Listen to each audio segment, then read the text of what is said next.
Hey everybody, welcome back to Microsoft Flight Simulator 2020. I'm Bill, and this is going to be my review of the JustFlight Piper Arrow. I am extremely excited for this plane to come over to Microsoft. I've spent, God, I don't know how many hours flying this plane in X-Plane. It helped get me my private pilot's license, so it holds a special place in my heart. This is not going to be a super in-depth look into this plane in like how to operate a Piper Arrow or anything like that. But I do want to go over some of the highlights regarding the exterior, interior, features, sounds, and feel of the plane, and try to tell you why you need to spend $45 on a general aviation plane.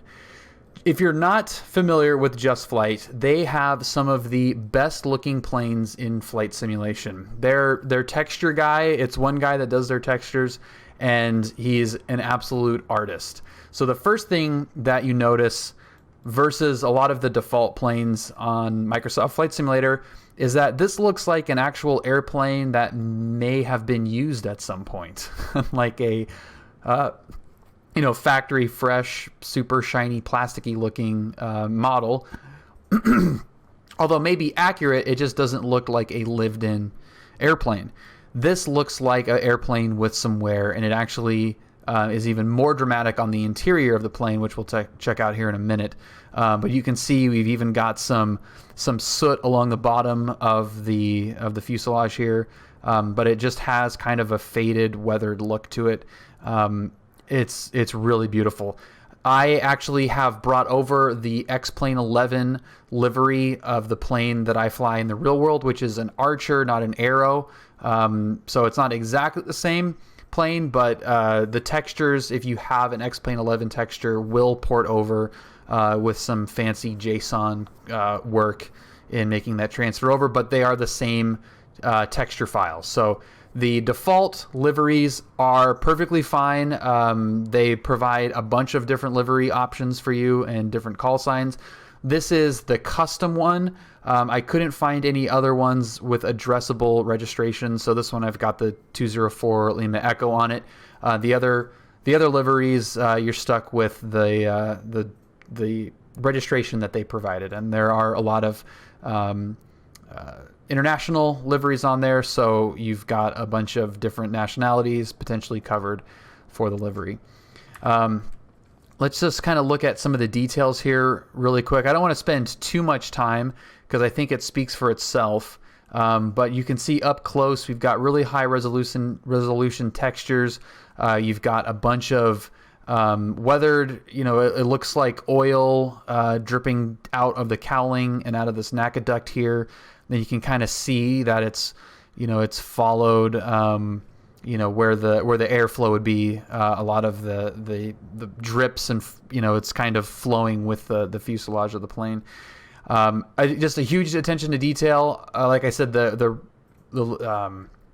texture guy is incredible, and I mean, I wouldn't be surprised if some of this is just custom, just him painting it on there without use of any reference material. But just up close and personal with this, it looks awesome.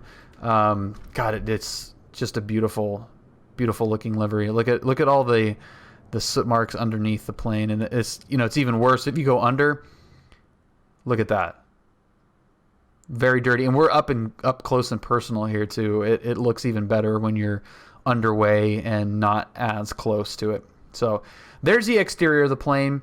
It's the first thing you notice, and it is absolutely beautiful. Even better than the X-Plane 11 version because you've got the lighting engine that we have here in Microsoft that makes everything look that much better. So even with the X-Plane 11 textures on here from my old livery, this looks awesome. Let's head inside. So inside the cockpit here, it is the same story. Everything looks weathered, looks used, but not sloppily done. The panel actually looks pretty good. I wish the plane that I flew looked like this on the panel, but you do have, the yoke. The paint is worn off the yoke. You've got some chipping down here on the co-pilot yoke. The the sticker looks like it's worn off, the transponder. You've got the navcom. You've got some wearing. I mean, it's just like that kind of attention to detail is awesome, where you can see it's off and test, and that's worn off. Just it does a lot to make you feel like you're flying in a real plane that's not, technically accurate, but just doesn't feel lived in like a lot of the default planes are. This is awesome. You've got some grass in the carpet, which is a cool touch. You've got the beautiful velour, which the plane that we fly has, and pretty hilarious. But just, the textures all the way back look absolutely fantastic, and it makes flying this plane for a long, long time really enjoyable, because it doesn't seem to get old like some of the default planes do, because it has so much character to it that you don't mind using it over and over again, because it feels lived in. It feels like a plane that you might own or rent, have access to. So it's cool to hop in and fly around. So now I'm going to talk about some of the features, specifically ones that they've added from the X-Plane 11 version, and I'm going to kind of highlight this area right here. We've got the center stack, the navcom stack right here, and the JustFlight EFB, and some of the features on here. So you've got aircraft states, ready for takeoff, ready for start, cold and dark. So you can set up the plane to start up at any point. If you just want to load up on the ramp and not have to go through the startup procedure, you can just click ready for takeoff and it'll fire it up and turn everything on. So that's a nice feature if you're testing things, if you're working your way up, learning checklists, and want to take a little bit at a time. You can use these states to help with that.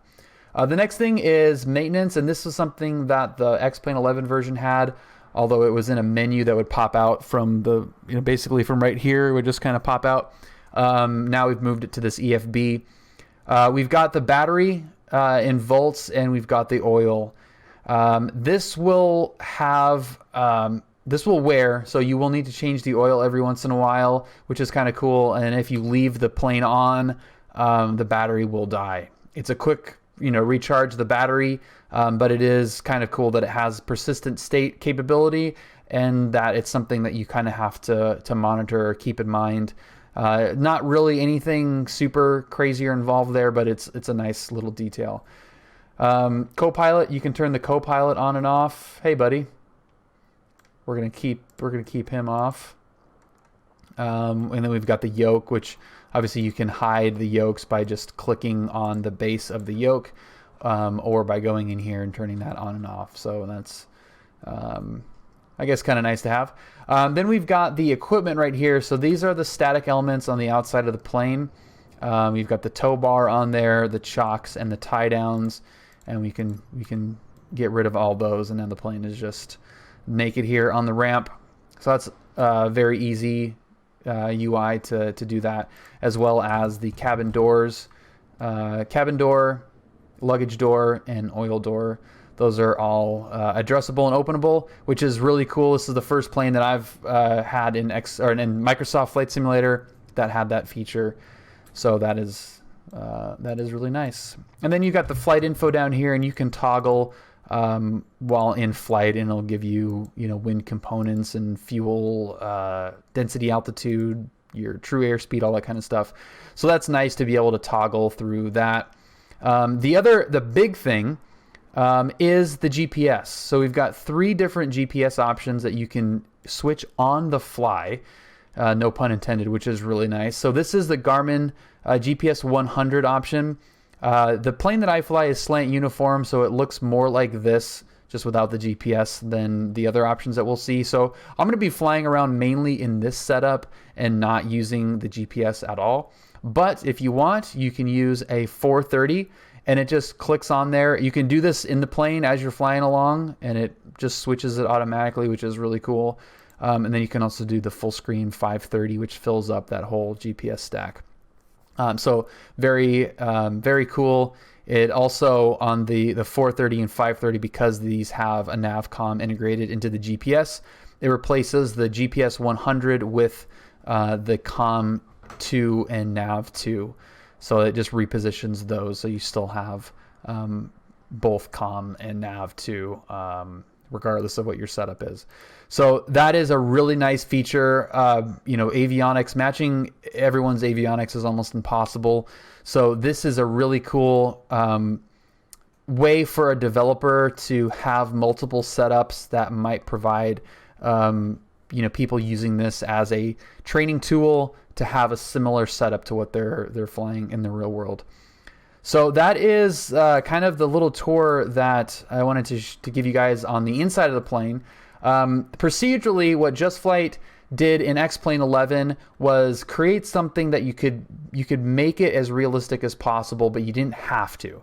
And that was something that I really liked, where a lot of the, you know, the realism expansion packs, some of the more higher end flight models are kind of finicky and similar to a real plane. Every plane starts a little bit differently, and you just kind of have to learn how your plane starts in the real world.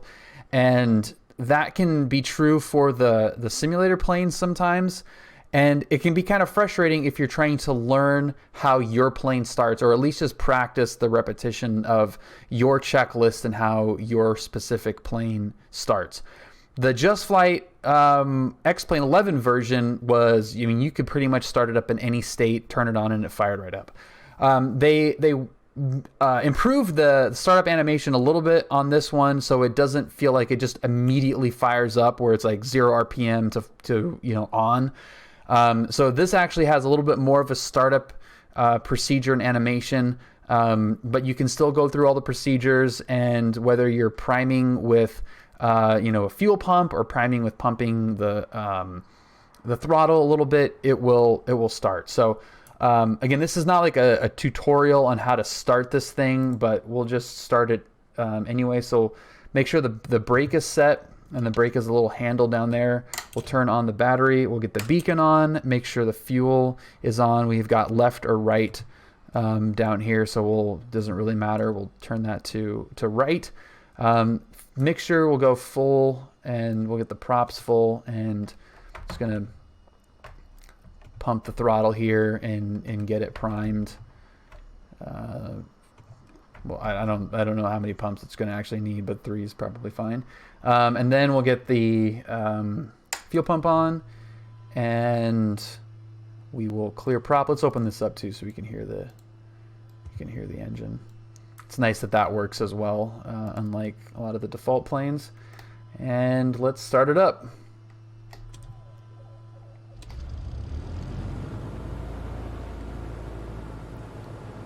Okay, so it's a little bit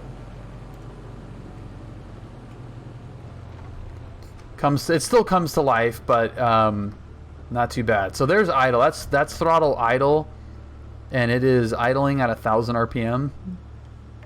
That's kind of where you'd want it to warm up, and that usually would not be at idle. So the great thing about JustFlight is they do update their planes, so stuff like that the community will inevitably find will get addressed. So that's a little bit less than realistic, but that's okay.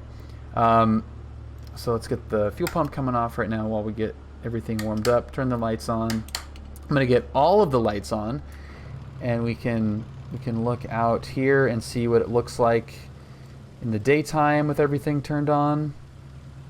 Landing light looks a little dim. And now let's check it out at night. Let's make it dark. See what it looks like. Pretty dark. It's actually really dark. The light looks really good. So we have our cockpit lighting right here, so we can turn that up. Still pretty dark, right? But there is and of course I can't see it now that it's super dark. We've got our interior floodlight, so let's turn that on and see how that looks. Ooh, that's nice. That's pretty rad. So that's good. I mean, the lighting effects in here are really nice, and that's a pretty cool plane to be cruising around at night in. So that's awesome. And we'll turn you all the way down, and we will get some light. Let there be light. Let's turn down the cockpit. Turn that down. Okay. Right on. All right, so now we have, let's see, we have oil pressure, we have oil temps are good there. Okay. One thing about complex planes that I've noticed in simulators are the propeller control when you're actually doing the run-up. They did a really great job. The X-Plane 11 version was really, it was like 1-to-1 ratio on prop, the blue lever basically, and the RPM. It was like just kind of on a string.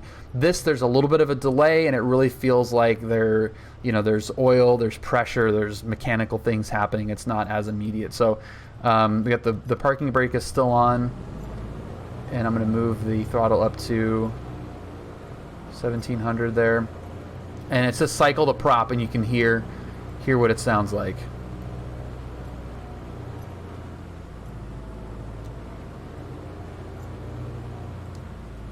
So there's a little bit of a delay between moving the handle, moving the lever, and the RPMs actually dropping, which is nice. You can hear the sounds from the exterior as well. Sounds great. Okay, so I'm going to get this EFB closed here. There's a little 1-com. I think that's a 1, but you just click that to off, and that hides the EFB, which is a really nice touch. Very integrated. It's not tacked on. That looks like it's part of the panel, but great functionality there. I'm going to close this window because it's kind of a little loud, and you can hear that it does muffle the sound of the engine. So if I have one, and it's not just I have other complaints as well, pretty nitpicky stuff. But if my biggest complaint so far with this plane is the feel of it on the ground. It is very touchy when you're controlling it with rudders, the rudder pedals. It's squirrely, it's touchy. I know that there's some settings that you can do to dampen that, which I've messed around with a little bit, but that's funny. That's my live notification for somebody subscribing on YouTube, which I will say thank you guys for watching, and if you want more of these videos, please hit the subscribe button, and you can also watch me fly this live on Twitch. The link will be below. I'll be flying this plane quite a bit in the coming months, so if you want to see more, check out the link below for live streams. That was really kind of distracting. I apologize. But the ground handling is not great on this plane right now, and like I said, JustFlight does update their aircraft, so I'm hoping that we are going to get some improvements there. But as it stands right now, yeah, it's a little bit. We're just gonna go onto the runway. Like, I'm not gonna bother worrying about. We're just at Edwards Air Force Base just to have some big old playground to test this thing out. But what is a little bit kind of a bummer about this plane, and this might be different depending on what your setup is or how your simulator is configured. I actually need a little bit of left rudder on takeoff, and if you have ever taken a real flight lesson, you will know that is absolute blasphemy. It's all about right rudder, and we need some left rudder on this. So I think there is some major improvements that can be had for the ground handling, but that is really the biggest glaring issue with the plane that I have encountered so far, and I've really only done 2 full flights with this thing. Everything else seems to be great. Listen to that thing purr, though. Oh, it sounds so good. Sounds so good. There's a little bit of, you can kind of tell that they're looping different frequencies when you increase the RPM. It's a little bit of a step up in frequency there. which isn't great, but the sounds themselves are very crisp. So there's some improvement that can be had there, but it sounds awesome. So let's go mixture full rich. Fuel pump is coming on. I just realized I didn't have the Avionics switch on, but you can't tell because we're not using radios and we're squawking 7,000 for some reason. Okay, let's do a little rollout. I'm just going to do one little lap of the pattern here. And so now I need right rudder. Right rudder is good. Trying to keep center line. You can kind of see how touchy it is.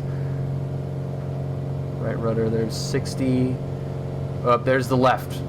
Hard left. So we need more right rudder. Gears coming up.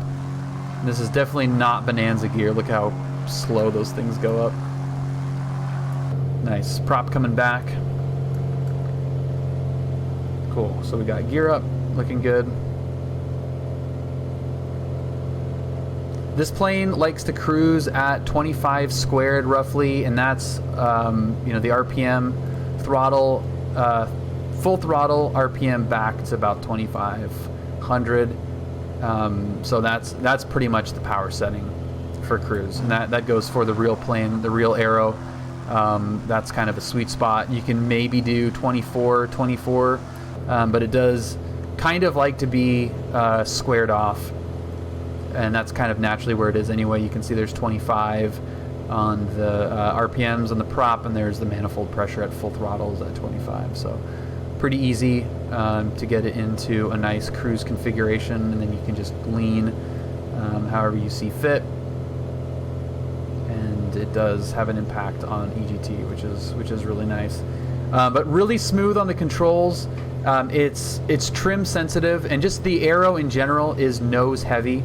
It's got a bigger engine and has the retractable gear versus the Archer. So it does fly differently than PA28A, which is the type of plane that I fly in the real world. So I've not flown in an aero. I have flown high-performance complex planes that are, I would probably say, better balanced than this is.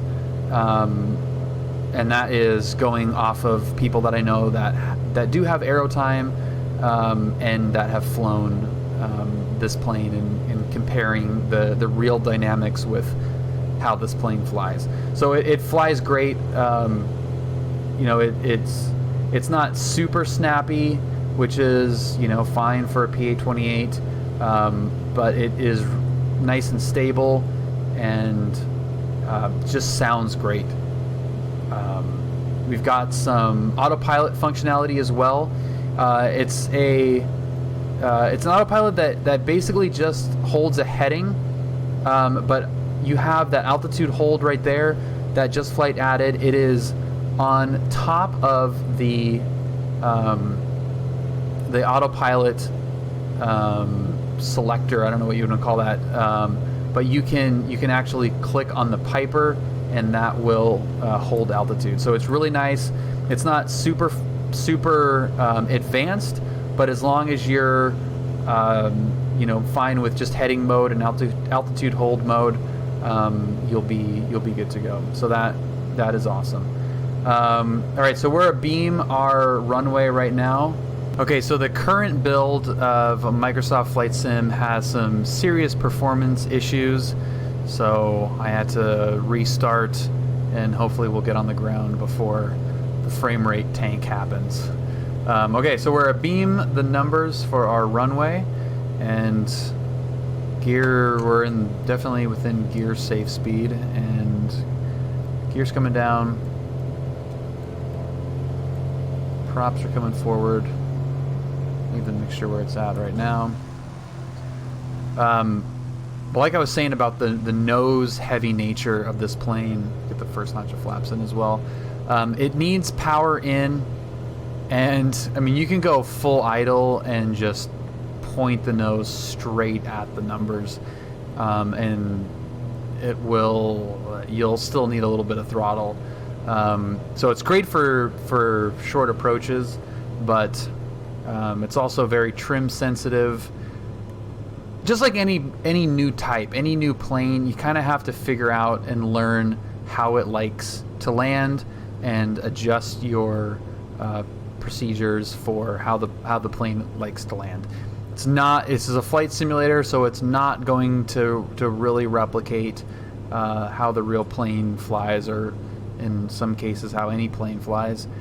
And even with a restart, these frame rates are terrible. That's super fun. We'll just get this thing on the ground. Landing is not an important part of flight simulation, right? So it doesn't have to be good. This thing likes to land at around 65 knots. And again, if you don't have throttle on, you're going to lose elevator authority. So right here, I'm doing 78 probably, still trimming a ton. But I'm going to, in order to get the nose up, I'm going to need to add some power. So that is pretty realistic for a PA28. This is going to be a terrible landing, which is going to highlight one of the things about this plane so far is, like I talked about with the rudders, it really needs some calibration. Same with the controls. Everything seems to be a little bit more sensitive, and it makes it tougher if you're somebody like me that just loads up in a plane and goes and doesn't mess with any settings. The other thing that it's kind of missing that the X-Plane 11 version had is a better indicator of when you've actually touched down. So the first, I'll kind of show you what I mean. The first couple times I tried to land the plane, I didn't know if I had actually landed it or not yet, because it doesn't make like a nice little chirp sound with the tires, or even the X-Plane version had this kind of constant suspension rattle almost when you're taxiing. This does not have that.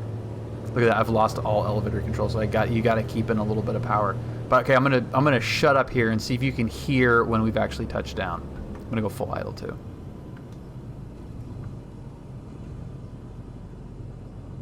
Do you hear anything? Nope. And we're on the ground. But I did try this out. It makes a very cool sound when you tail strike it. Check this out.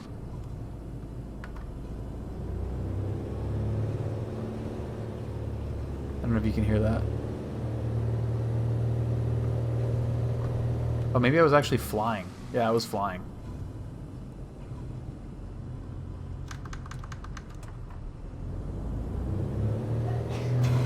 There it is. Oh, now we're flying again. Stall horn does sound pretty good.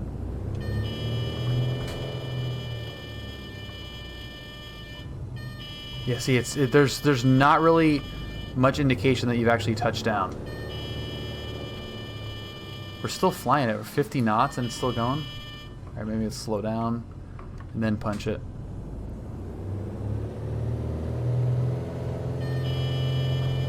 I think we're still flying at 50. There's a tiny little indication that you've touched down. The X-Plane 11 version had this like threshold where when you would land, if you would land it even a little bit hard, it would make a sound like you snapped the fuselage in half. And it was like too much. So this, I think they've dialed it back too far, where it's kind of hard to tell if you've landed. So those are really like the main points that I think need to be addressed at some point. There's some tweaking with the audio that I think can be done, but really overall for $45, it's a lot for a general aviation plane, I know, but the textures, the sound package in general, the airframe, the flexibility, the worn-in, lived-in feel to this plane, I think makes it more than worth it. It's loved by anyone that buys it. If that's any indication of how good this plane is, it's a lot. So the people that don't end up buying it are missing out, I believe. I think that it isn't expensive. It's a lot for a general aviation plane. I get it, but if the best thing I can say about it is everyone that I know that has purchased it loves it and says that it's worth that money. So if you got $45 to spend and you want a excellent general aviation plane that's going to have support, the JustFlight Aero is an awesome option. So thank you guys if you've watched to this point. That's awesome. My reviews are usually a little bit freeform, essentially just like a stream.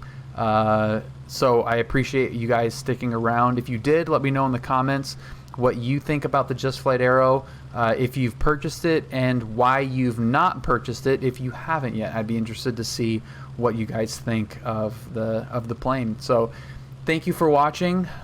Click the links below for the live streams in the Discord, and thank you guys very much for watching. Peace out.